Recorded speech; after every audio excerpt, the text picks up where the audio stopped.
Welcome to Vinyasa in Verse, the podcast where we connect mind, body, and spirit through poetry and practice. I'm Leslie Ann Hobayan. Together, we'll explore different ways of connecting with our innermost selves and how to tap into the flow of the universe. Because once that happens, anything is possible. Your best life starts now. All right. Hello, loves. Welcome to another episode of Vinyasa in Verse.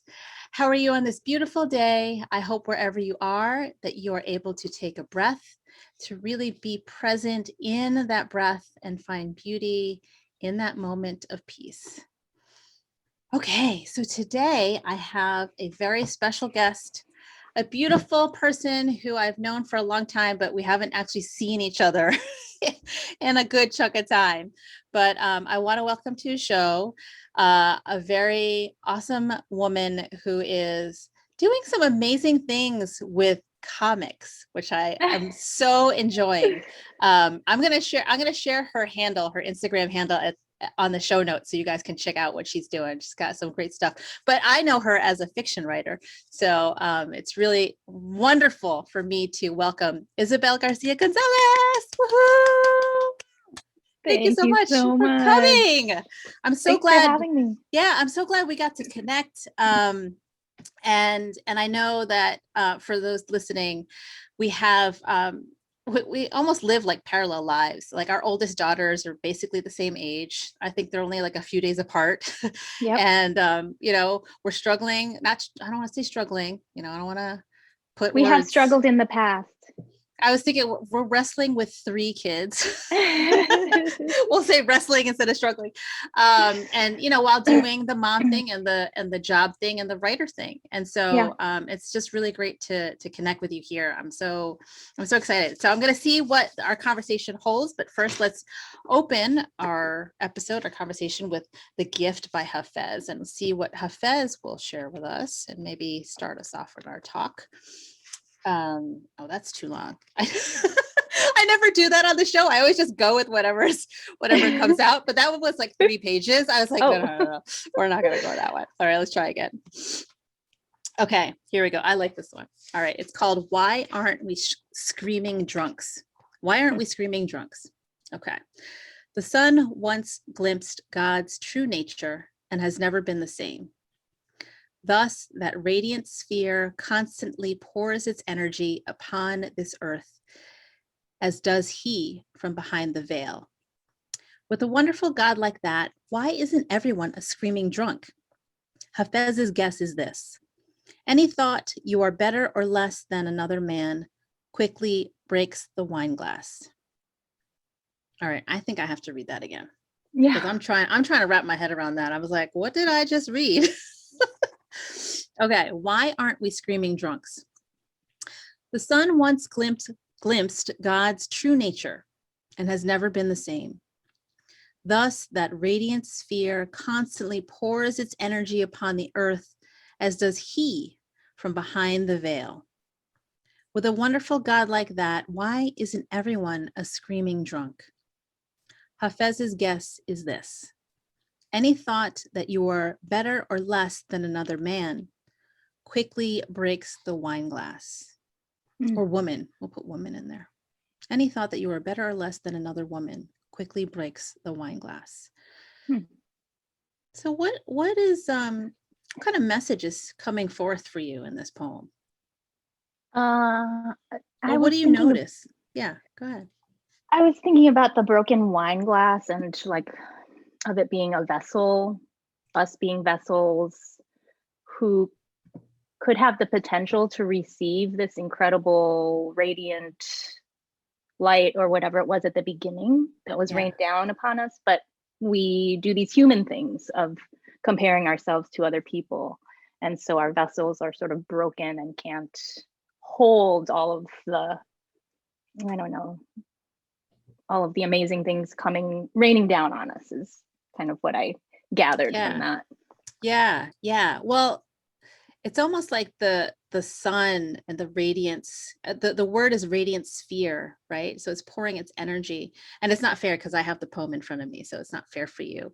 But but it almost feels like the wine glass can't quite contain all of that awesomeness. But the part of the poem that I think is interesting is any thought that you're better or less than another woman quickly breaks the wine glass. So comparison is really the thing that prevents us from drinking, to continue Hafez's metaphor, drinking the goodness of the divine. And so I think this poem is interesting for it to come forward, because there's a lot of, for just to extend the metaphor, glass breaking in the world today, where it's not necessarily comparison as it is, let's point out differences. Like we are not the same. We have different skin color, we have different genders, we have different shapes, like fat, thin, all these kinds of things. And a lot of our society focuses on these physical attributes, so that now the vessels that we are, as you said, are cracked. They're not able to hold the divinity that is coming down on us, while we're also divine as well. So I don't know if anything's coming forward for you on that, but that's how I'm kind of seeing things as I think I have something similar, as I expressed before. It's more that there's the potential to get all of that, but when we get into this like comparison, it's hard, and it makes it difficult to receive everything that we can receive. And that resonates with me too. It's hard to, once you start this comparison mode, it is hard to be able to feel whole and not broken, and also to be able to receive whatever you want to call it, radiance, divinity, higher power, energy, blessings, any of that stuff. And so this brings me to the conversation that I want to talk about, which is one of the reasons why I reached out to you, is the murders of the 6 Asian women in Atlanta has been very much in the forefront of my mind as an Asian American woman. And it's been an interesting, for me, it's been interesting to pay attention to the different responses that have been happening, the silences that have been happening from certain communities. And I wanted to just ask you, what have you been noticing as far as the responses in your life, whether it's communities that you're involved in or communities that are in proximity to your own? What have you been seeing? I don't want to call it like a comparison thing, but more this observation of difference, and how are the differences in people and how they identify culturally or racially or whatever it is, how are those factors playing into any kind of response to what has happened in Atlanta? Well, in the last, since, how long has it been? Like maybe a week or so. A little over a week, yeah. Yeah. I think that my attention has been like really inwardly focused with my own local Asian American community and my own family. So I haven't really been paying that much attention to outward silences as much as noticing actually more activation and more voices being amplified within my own local API community, which is a community that I have been, I've lived for about 20 years in the Bay Area, where there's a super strong and very a lot of Asian American AAPI folks there. There's not as many here. I'm in Oak Park, Illinois, just outside of Chicago.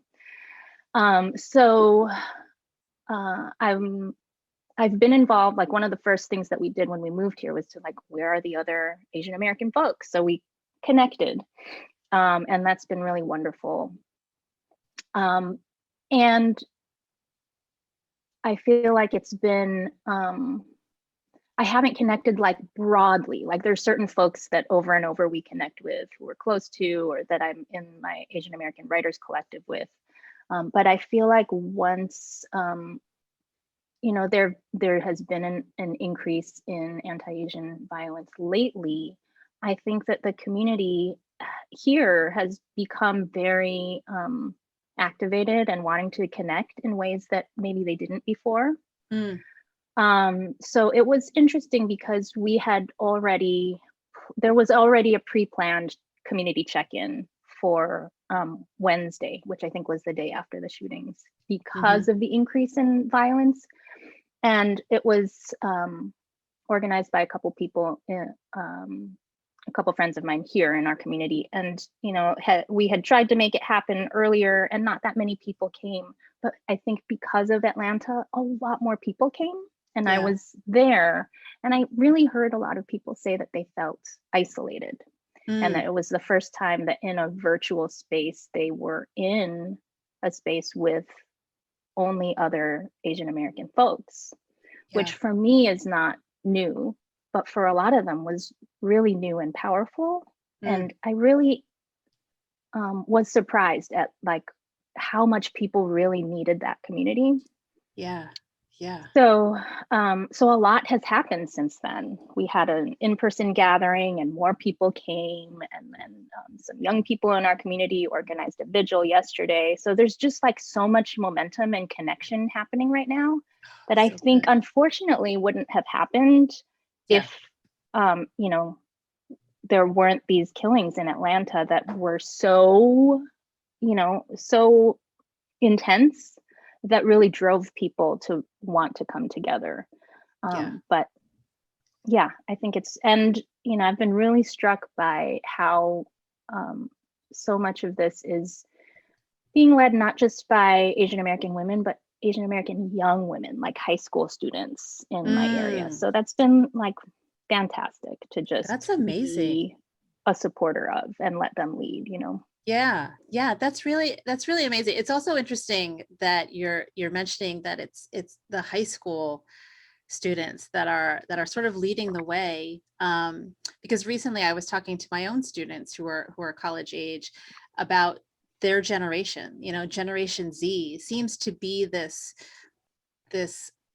population of young people who are about taking the leadership role. Even if they are so young, they don't care. They're like, you know what, we need to see change and we demand it and we're going to do something about it. And I'm so heartened by that. At the same time, I feel old, but what are you going to do? It's going to happen eventually, right? But I really love hearing about how things are gelling for your community, because I think that's very true in that now I'm going to talk, and I'm going to preempt this by just saying, in general, for this conversation, I may talk in broad general strokes, but these are some ways in which we need to talk so that we can actually get somewhere with conversations. But I feel that, being Asian American in this country is like very, very nuanced, very layered, very complex, and it's not a one size fits all. And so there are some who feel like, I'm just going to hang out in my own little bubble and just quietly suffer, and just get by and do whatever I need to do to survive. I'm not going to rock the boat. I'm not, all those activist people, they can do their thing, but that's not what I do. I just keep my head down and I do my job and, do whatever I need to do to live this quiet life. And then there's folks like us who are like, we want you to hear us and we're going to demand justice and be more active. And so you describing that the more people sort of coming out of the woodwork for this, I feel, to me, is so heartening, because no one realizes how isolated they are until they know something else. And so for me, that's really great to hear, even though it's so funny when you said, I don't really pay attention to what's going on outside. I'm like, cool, because the change really happens at the local level. It happens on a personal one-on-one level. And so that gets me excited because I don't have that kind of community where I live. And I'm sort of like, oh, kind of isolated myself. So I might have to join your community virtually. Yes, yes, please But it do is so. powerful. But it is powerful to come together with folks that look like you, that whose names sound like yours. It's just, there's just something really, really potent about it. But I wanted to shift a little bit to the conversations that you're having with family. I mentioned earlier that our oldest daughters are around the same age. So I wanted to find out from you, like, what kinds of conversations have you been having about what's going on with Asian Americans, not even just in Atlanta, but just in the rise in violence against Asian Americans in this country. hmm I've been having a lot of really nuanced, really just wonderful conversations. I mean, hard, but like wonderful in the fact that the conversations can be complex now. She's 15 years old. And I think that because this isn't new for her, like we talk about things all the time. We talk about race and ethnicity and social justice and what's going on in the world, like since they were babies, right? So this type of thing isn't new for them. But I think for my daughter, the Atlanta shootings specifically hit a certain, very personal, Mm-hmm. even more personal note as an Asian American young woman, Mm-hmm. who, we talk about like, what is it like to walk around in the world in our bodies these days, Yeah. and how do our bodies get read and get treated, and how do other people's bodies get read and get treated too. And so we've been talking a lot about that, about, what are I think that one thing that she's learning a lot about now, with the Atlanta shootings is just the hypersexualization of Asian Mm. women, and like the whole, we've been talking also about like imperialism and, how Asian women in, Asian countries have been hypersexualized by outsider, whether it be like military or whomever, that what happened in Atlanta isn't something that just like came out of nowhere. It Right. has historical roots that are real and that have contribute to what's happening now. It's all connected. I think that's what we've Yeah. been talking a lot about. It's just like how all of this is connected to, white supremacy and, connected to imperialism, to misogyny, and all of these things. It's not just like, oh, this one bad thing happened, Yeah. but to like look at a larger context of history in our world. So that's been pretty amazing to have those kinds of conversations. And at the same time, like, it's hard. You're 15. Yeah. And at the same time, I think about, she's on social media. There's a lot that she's sifting through, a lot of information that she's sifting through to try to understand. And so my instinct is to just try to like get ahead of some of that stuff to give her some context as she reads through all of these things. So Yeah. we talked about it like right away on Wednesday morning and then throughout the day. So I think it's I'm glad that she's open to talking to me. Like, I think about when I was 15, like, I didn't really talk to my mom about stuff. I didn't really want to go deep about our identities and Right. stuff, right? Yeah, totally. And I think that's the difference in how we were raised versus how we're raising our daughters. Your conversation sounds so much more complex and nuanced than mine do. But yeah, more power to you. I mean, that's really amazing.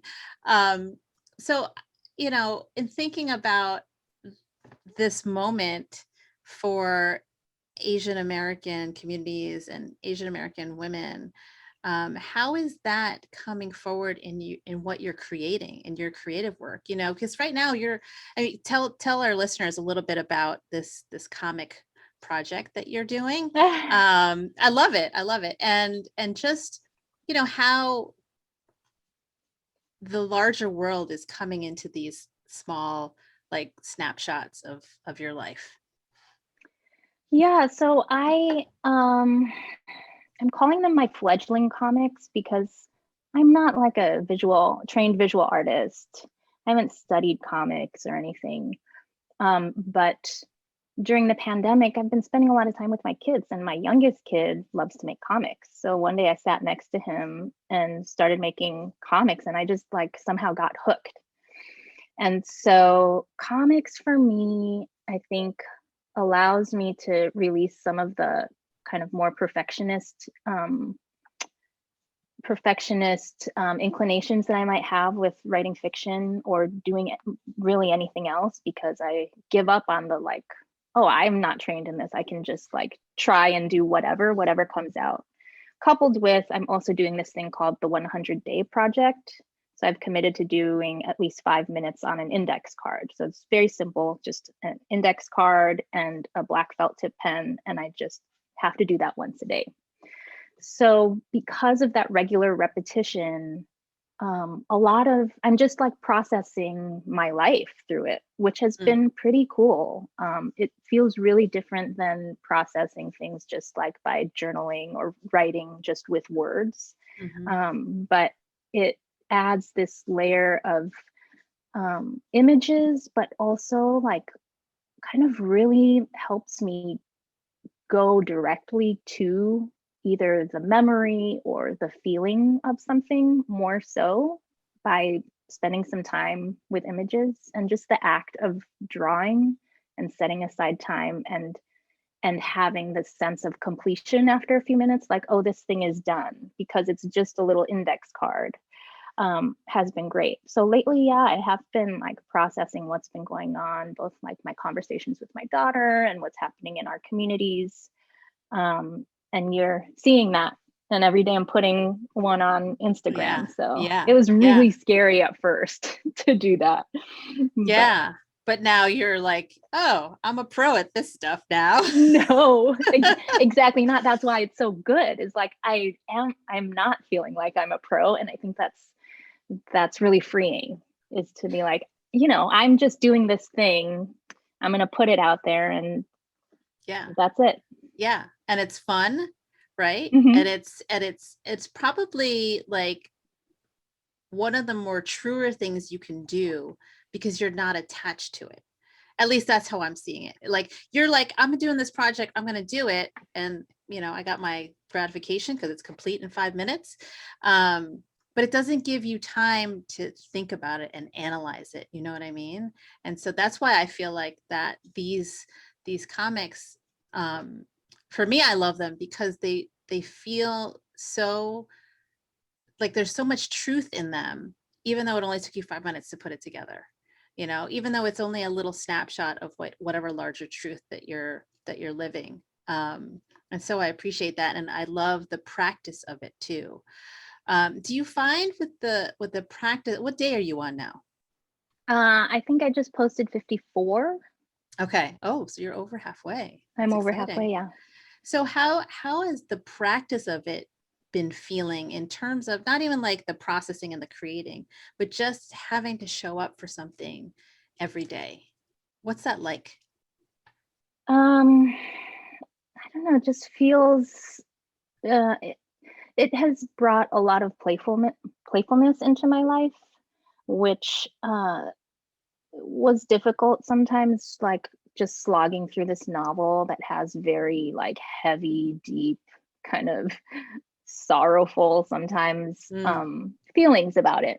And what I like about the comics is that it can be sorrowful or heavy or deep, but at the same time I still feel playful and kind of joyful about it. It's this really interesting mix.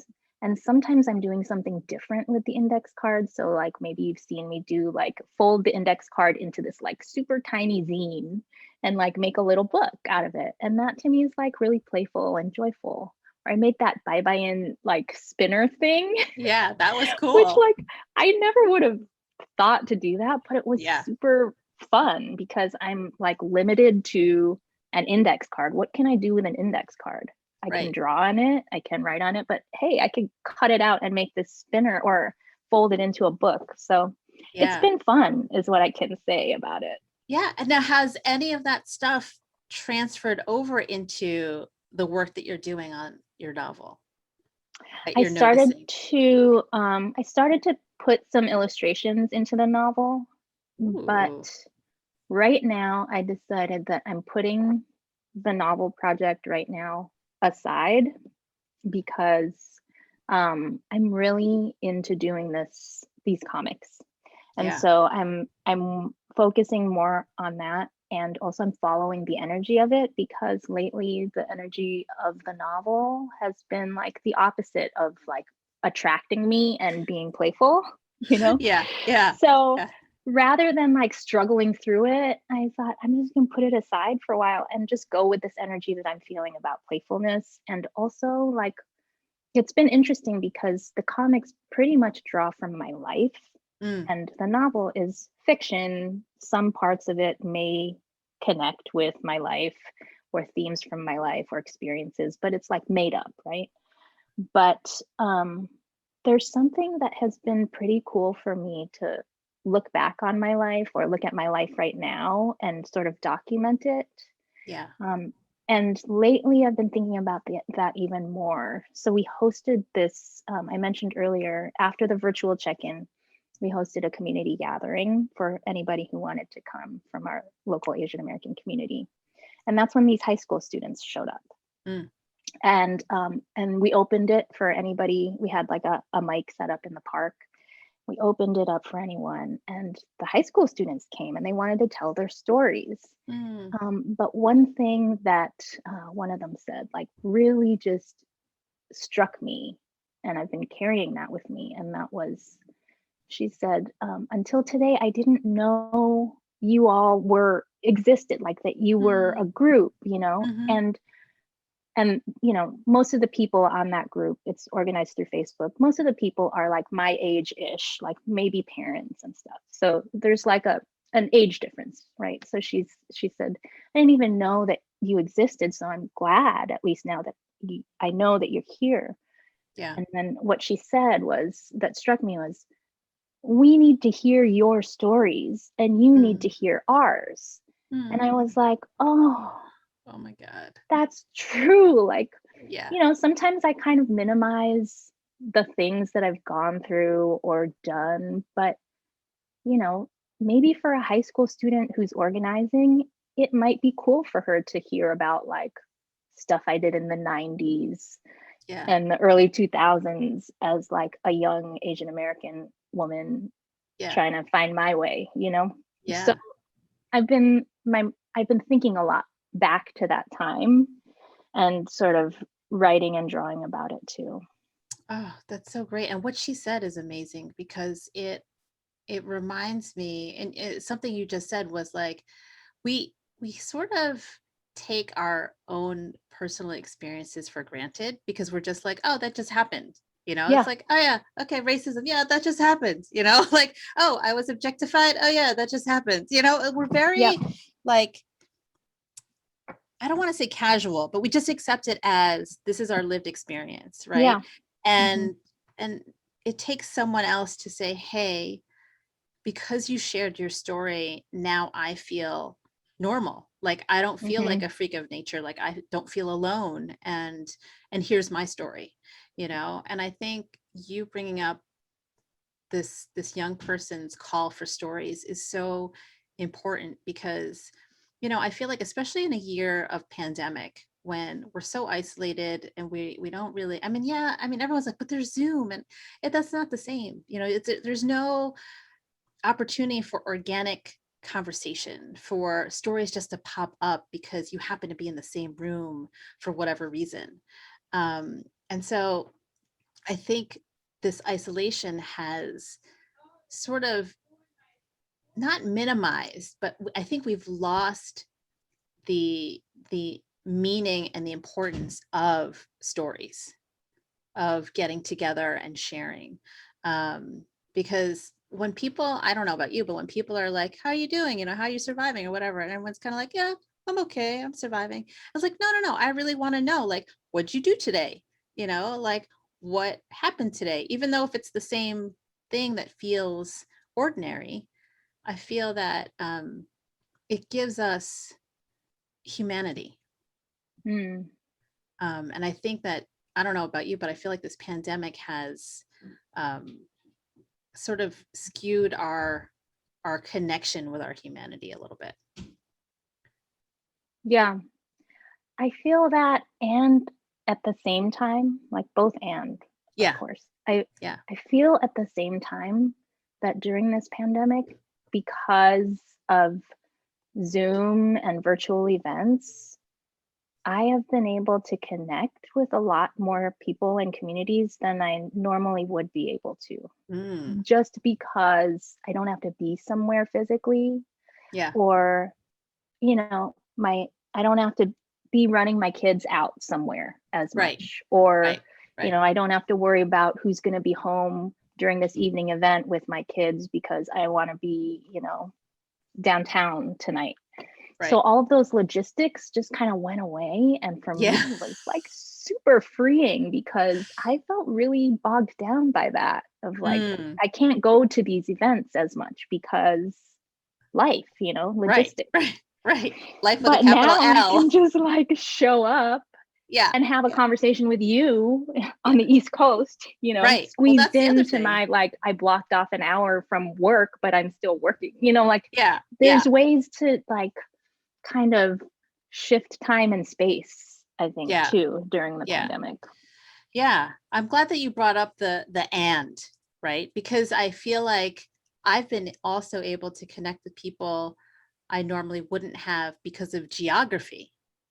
You know, so that speaks to something as well. So it's just been a very interesting experience, we'll say, in terms of pandemic. But I just keep sort of circling back to like how we as human beings are being with each other, in light of all the violence that's been happening in this past year, you know, against non-white bodies, and how, I don't know, I feel like I don't know exactly what I'm like, how to articulate what I'm thinking about, but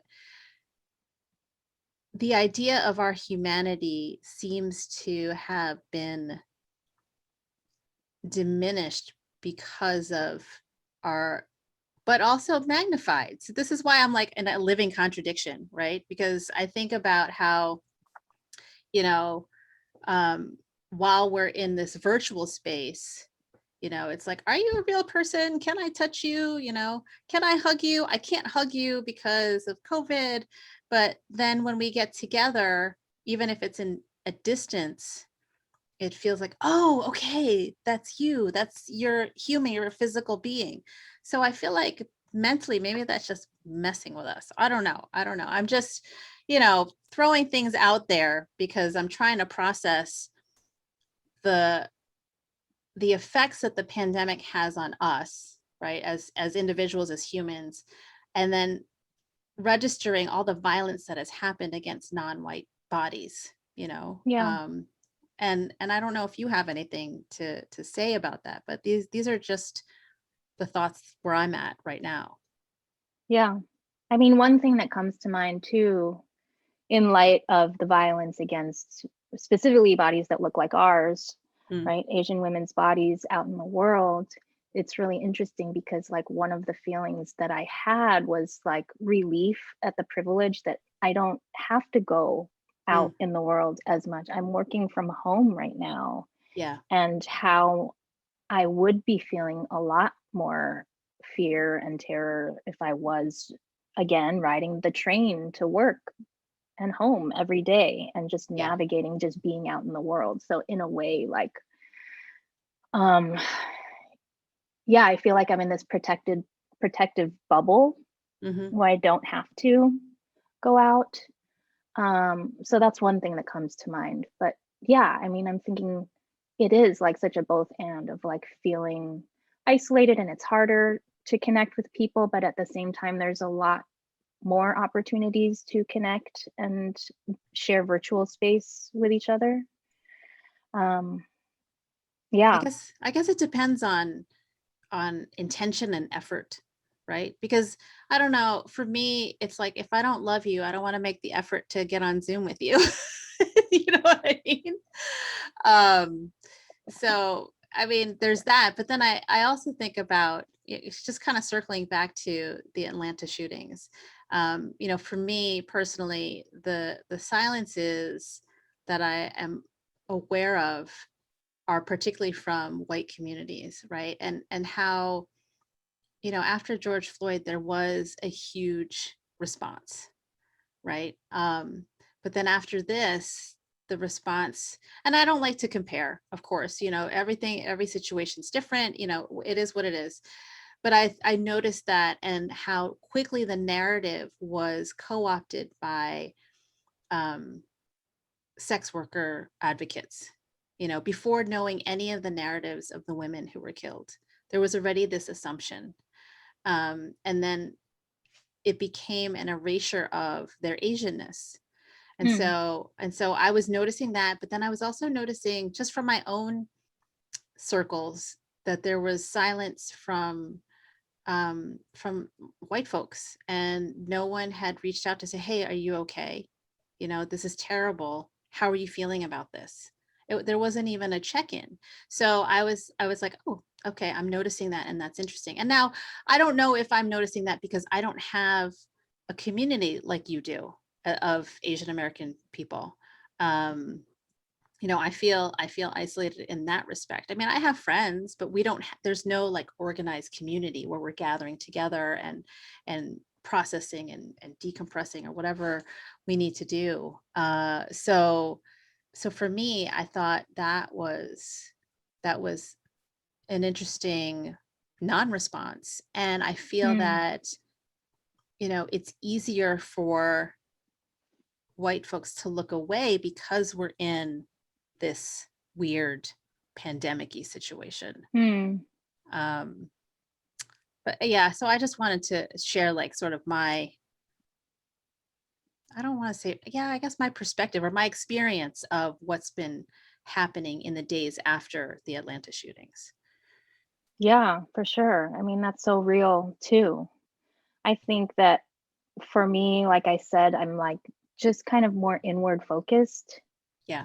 almost like as a protective measure Mm. of like, I want to put my attention where I think it will, I don't know, thrive or something like that. Yeah. That I limit my social media, like, to be honest, like a lot of social media, like it gives me a lot of anxiety. I use Mm. it only for like posting my comics and doing some organizing, like Yeah. making, doing events. But other than that, I can go down this like real, for me, I'm just speaking for me personally, I can go Hmm. down this like whole like rabbit hole, Yeah. and this whole Yeah. like comparison thing and all that. So I think I just kind of shut off a lot of that. And Yeah. so I am not privy to, for better or for worse, right, Leslie? I'm like, for better or for worse, I don't know what's going on with the silences and like some of the larger analyses and who's co-opting what. Like I'm kind of Yeah. just like sealed off from that, Yeah. Yeah. which, may or may not. It is what it is. Yeah, I mean, we're not going to put a label on anything, because everyone's experience of life in general is whatever their experience is, right? And our situations are our situations. But it's just observations that I'm making, that I think are interesting. But it is, again, like, what do we do as individuals in the larger scale of Mm-hmm. things? You know, like, how do we um, create change in ways that feel good for us, and in ways that nourish us, because you can be out protesting, like, day and night for social justice, but if it's draining you, it's not useful, you know but if it's invigorating you, and you feel like, yes, this is the thing, then do that. So it really comes down to discerning what actions one wants to take when some things like this come up, or any kind of change that we want to make in the world. It all Yeah. comes back to that question of, who are you being and how are you being in the world? Yeah. I you think know? for me, it's the small everyday things that kind of nourish me. So, um, I've been working with my Asian American writers collective, Banyan Asian American Writers Collective, and we just for the past like 3 years, we just show up once every second Saturday to just write together. And Mm, sometimes there were just two of us, but it's just like a regular thing. And I think for me, it's like my one of my guiding lights is something that I read in Emergent Strategy by Adrienne Marie Brown, where she talks about how I'm going to get this kind of right. But it's like the inch wide, mile deep relationships versus the mile wide, inch deep relationships of yeah. like, both are really important for community building and movement building. Of course, you need like mass involvement, Mm-hmm. but also you really need the small that goes deep. And I think for Yeah. me, that's where my inclination always is to like, who are the like real touch points for me that I feel like really great in community with, and that we can build things together and nurture each other and nurture things together. Yeah. And that's what I'm feeling now as all of this is happening, is because we had this small, deep, kind of inch wide, these deep but not so many relationships already there in place, that it was, you know, we could hold space for a lot more people to come together, I think, Yeah. if Yeah. that makes sense. Yeah. It totally makes sense. And I feel like that actually is so important for creating meaningful change or shifts, is the relationships. Because how could you hold space for all these other people who didn't even know you guys existed, right? Mm-hmm. Unless you had that foundation of being able to hold the space, right? Because if it was just you and you're like, oh hey, I know you across the street, let me just call you over. Oh look, here's another person, let me call you over. And then it's a lot for one person to hold space for a bunch of new people in your life for something like this, versus what I'm hearing is like a small group of you that have like deep ties and deep connections to then say, hey, we're here if you need us, for support or whatever it is. So I want to admit that I'm a little jealous of that, but so you're gonna have to show me your ways, oh wise one, to creating those kinds of communities, because I live in a very white area, and so it's uh, not easy to find us, we'll say. Yeah. I know we're out there. I just gotta be like, send out my beacon signal or something. Yeah, I mean, there's not a lot of us here either. It's like, I think the schools are like 4% Asian American or something like that. I don't know. Mm, Don't quote me on that, but it's very small. And yeah.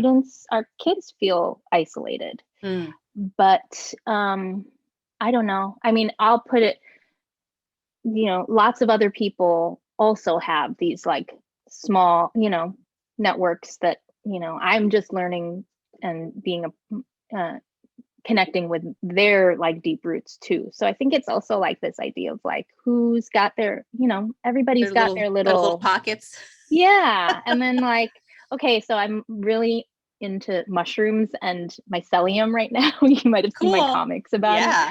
But Yeah. like this idea of like, we're all just these little mushrooms above, but beneath there's like this really amazing complex network Yeah. underneath that Yeah. feeds each other and communicates to each other. So I don't know. I think it's just a matter of like finding another mushroom.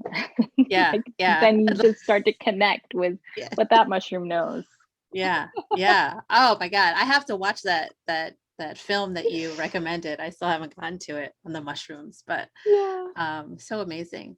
All right. So we will thank you so much for spending some time with me on just sort of processing what's gone on in Atlanta in the days after, the weeks after, and what it's like for you to be processing this, and because I feel like, just to harken back to that young person's comment of, tell us your stories, so that we can tell ours. And I think it's really important for us to do that. So I really appreciate you coming and just us having a conversation, even if, in hindsight, it sounds like it's like random and mishmash. It's life, right? I mean, this is how life works. It's not linear.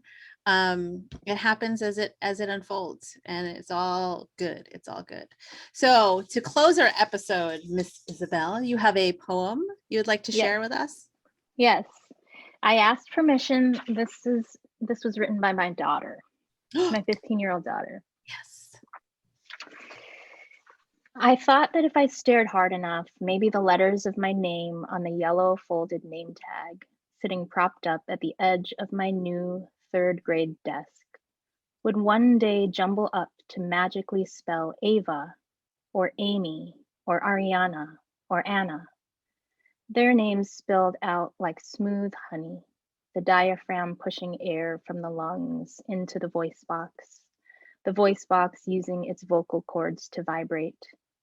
Their names ran out of mouths, past lips, and into the air, articulating an effortless pronunciation without hesitation.